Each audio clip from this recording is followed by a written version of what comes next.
In last week's episode of Lower Decks, the crew of the Cerritos got to assist an alien civilization in repairing their supercomputer aboard this really neat sci-fi ringed megastructure. And this week, we get the privilege of seeing a planet and a culture that, while it's been seen since the very beginning of Star Trek and has been referenced so many times throughout the series, we've actually never gotten to see the home planet of the Orions. Yes, the Orions. The mean, green, jolly green giant people that are known for piracy and controlling their men via the use of pheromones. Devana Tendi, one of the cast members of Lower Decks, is an Orion, and she's always been super reluctant to talk about her culture, her past, her history, while she's had this strange ability to go out and kick major butt even though she is a junior grade science officer. All of this and more is answered when Tendi gets the opportunity to go back to her home planet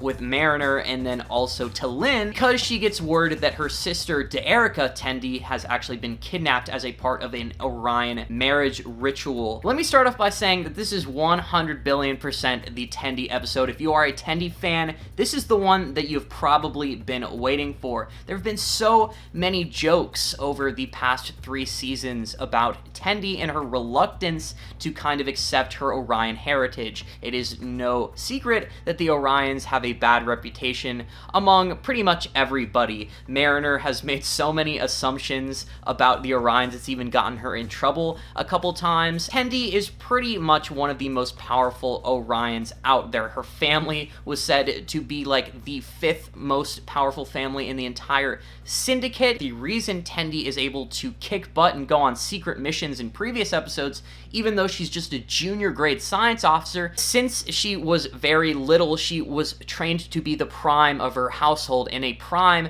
is essentially a top-tier, highly skilled Orion pirate assassin. Tendi is basically Killua from Hunter x Hunter, just trained from infancy to do nothing but kill people and steal things and being very sneaky. The reason her sister is actually hiding and avoiding her wedding ceremony to begin with is because she wanted to get Tendi down there to, you know, kind of have a little bit of a sisterly quarrel. De'Erica was upset that Tendi left Orion and her family to go and join Starfleet so that she would have to be the prime instead of Tendi. My overall impressions for how the producers of Lower Decks did, how Titmouse animated Orion and how they brought it to life, I think they did above average, but I wish they would have taken a little bit more time to explore the culture and make it seem a little bit more rich. Visually, I thought they were pretty on point with Orion. The planet from orbital view looked very mean and green, and that was definitely appropriate. I thought that Titmouse did a good job animating that.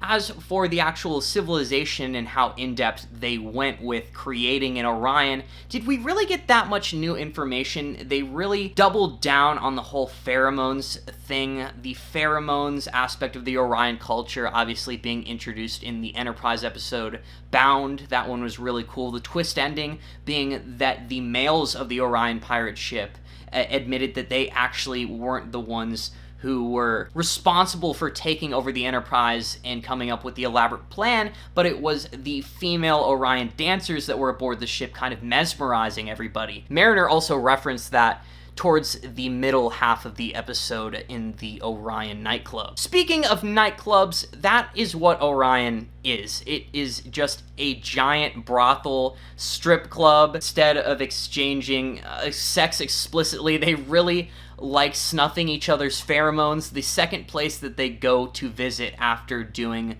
the very funny bug drinking murder game is this pheromone brothel, essentially, where there is this head of the house, and she really reminds me of Ursula from The Little Mermaid, and she is using her pheromones to control a bunch of Orion hunks. The 2 funniest gags, by the way, are the fact that Mariner keeps on getting stabbed in the shoulder in the exact same spot, and then also Rutherford and Boimler are now roommates, and they are getting along very well, except that they start arguing over something very trivial, like who is going to water this bonsai tree first. And then they go to the holodeck and they run this Mark Twain simulation, and it's extremely funny because they start talking like Mark Twain from Time's Arrow Part 1 and 2. Hilarious, because it plays on the bit that TNG had this weird fetish for giving characters really over-exaggerated accents. Ridiculous accent that they gave to Dr. McCoy in the season premiere of The Next Generation, The Encounter at Farpoint. He sounded ridiculous and also slightly racist. And then to make this Mark Twain gag even funnier, Captain Freeman is negotiating with a Chalnoth captain over the use of just allowing them to scan this certain nebula or space formation. And then they have the idea of bringing in the Chalnoth to the simulation as well and putting them both in Mark Twain outfits and trying to get them to talk to each other. I thought that was super funny. The Chalnoth is appeased by going into Boimler and Rutherford's room and eating their bonsai tree, so they no longer have to fight about it. This episode was just okay. I really have to admit that the old Orion jokes regarding Tendi at this point are a little bit overbaked, and I would have to say that maybe this episode came a little bit late. It should have come a little bit earlier, and on top of that, I don't know if I'm overly satiated with the amount we got to see from Orion, as well as Tendi's backstory isn't really that interesting. The moment when T'Lyn and Mariner were like, girl, we know that you've been an assassin this entire time. It's kind of been obvious to us. That's how I felt. There wasn't very interesting aspects to Tendi. Something that is super interesting in Star Trek is like Ezri's backstory. You know how Ezri was only in Deep Space Nine for a season, but they went back to her home planet and her brother was guilty of murder and they had that really scandalous episode. That is a very great coming home to family and just saucing it up and making things interesting episode of Star Trek. Easily could have done the same thing for Tendi, but they didn't. It was just really quirky, and it made Orion seem slutty and piratey as they say. Did this episode do Orion justice? Just barely. Not enough to keep me overly interested. I think I'm gonna have to give this episode just a straight 4.5 to 5, because aside from the Mark Twain bit making me laugh, the subplot in this episode was extremely weak. And then on top of that, was the main plot of this episode super satiating? No, I really have to say it wasn't. I am much more interested in Tendi's doctoring activities than her Orion backstory that I feel like has already been told to me before the episode even started.